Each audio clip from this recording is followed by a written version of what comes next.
ഒരിക്കല് ഒട്ടകത്തിന്റെ അടുത്ത് മകൻ ചോദിച്ചു, അമ്മേ ഞാൻ ചില ചോദ്യങ്ങൾ അമ്മയോട് ചോദിച്ചോട്ടെ എന്ന് ചോദിച്ചു. അപ്പൊ അമ്മ പറഞ്ഞു, ചോദിക്കും മോനെ. അപ്പൊ മോൻ ചോദിച്ച ആദ്യത്തെ ചോദ്യം ഇതായിരുന്നു, അമ്മേ നമുക്ക് എന്തിനാണ് നമ്മുടെ മുതുകിൽ ഇങ്ങനെ ഒരു ഹമ്പ് പോലെയുള്ളത്? അപ്പൊ അമ്മ പറഞ്ഞു, മോനെ നമ്മള് മരുഭൂമിയിൽ ജീവിക്കുന്ന മൃഗങ്ങളാണ്. അപ്പൊ വെള്ളം വല്ലപ്പോഴും മാത്രമേ നമുക്ക് കിട്ടുകയുള്ളൂ. ആ കിട്ടുന്ന വെള്ളത്തിന് സ്റ്റോർ ചെയ്യാൻ വേണ്ടിയിട്ടാണ് നമുക്ക് ഹമ്പുള്ളത് എന്ന് പറഞ്ഞു. മകൻ ചോദിച്ചു, അമ്മ ഞാനൊരു ചോദ്യം കൂടി ചോദിക്കുന്നു, അമ്മേ നമുക്ക് എന്തിനാണ് ഈ നീളമുള്ള കാലുകളും ഈ പരന്ന കാൽപാദങ്ങളും എന്തിനാണ്? അമ്മ പറഞ്ഞു, മോനെ നമുക്ക് മരുഭൂമിയിലൂടെ വേഗത്തിൽ നടക്കണമെങ്കിൽ നമുക്ക് ഇങ്ങനെ പരന്ന കാൽപാദങ്ങൾ വേണം. പിന്നെ മരുഭൂമിയിലെ മണ്ണിൽ ആഴ്ന്നു പോവാതിരിക്കാൻ വേണ്ടിയിട്ട് നമുക്ക് നീളമുള്ള കാലുകൾ വേണം. അപ്പൊ പിന്നെ അമ്മയെ നമുക്ക് എന്തിനാണ് ഇങ്ങനെ ഈ ഐലാഷസ്, വളരെ വലിപ്പമുള്ള ഈ കൺപീലുകൾ എന്തിനാ? അത് എന്റെ കാഴ്ചയെ മറയ്ക്കുന്ന പോലെ എനിക്ക് തോന്നുന്നു. അപ്പൊ അമ്മ പറഞ്ഞു, മോനെ നമുക്ക് മണൽക്കാറ്റ് വരുമ്പോ കണ്ണിനെ സംരക്ഷിക്കണ്ടേ, അതിനുവേണ്ടി നമുക്ക് ഈ നീളമുള്ള കൺപീലുകൾ വേണം.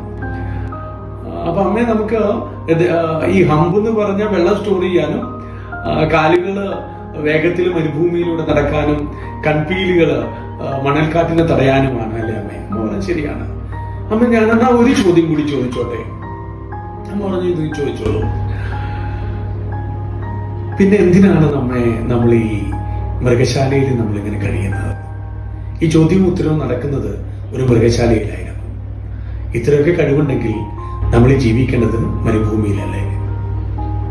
മൈ ഡിയർ ഫ്രണ്ട്സ്, കുറച്ചു കാലം കഴിയുമ്പോൾ നമ്മുടെ ജീവിതത്തിലും ഇതേപോലെ നമ്മുടെ അകത്തുള്ള ഒരു ചെറിയ ഒട്ടകം നമ്മളടുത്തേക്ക് ചോദിക്കും. നമ്മൾ പഠിക്കുന്ന കാലത്ത് നമുക്ക് ഒരുപാട് സ്കില്ലുകൾ ഉണ്ടായിരുന്നു, നമുക്ക് ഒരുപാട് വ്യത്യസ്ത രൂപത്തിലുള്ള കഴിവുകൾ ഉണ്ടായിരുന്നു.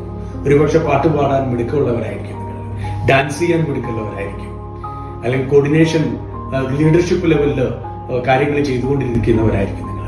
പക്ഷെ ജീവിതം മുന്നോട്ടേക്ക് പോകുമ്പോൾ നമ്മൾ തെരഞ്ഞെടുക്കുന്ന വഴികൾ പലപ്പോഴും വ്യത്യസ്തമായിരിക്കും.